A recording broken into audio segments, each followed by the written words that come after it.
Hi అండి. ఇది తూర్పుగోదావరి జిల్లాలోని కోటిపల్లి. దీని అసలు పేరు కోటిఫలి. అంటే ఇక్కడ ఏది దానం చేసినా 1,00,00,000 రెట్లు ఫలితాన్ని ఇస్తుందని దాన్ని కోటిఫలి అన్నారట.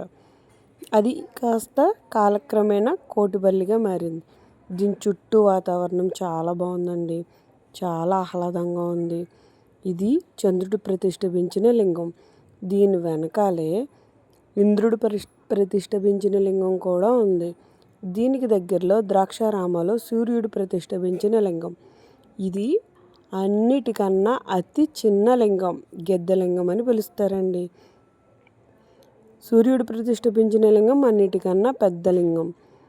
ఇది తూర్పుగోదావరి జిల్లాలో కాకినాడకి చాలా దగ్గరలోనే ఉంటుంది.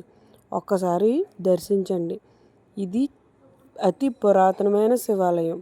మనసుకి చాలా ఆహ్లాదంగాను, చూడడానికి చాలా ఆనందంగాను ఉంటుంది.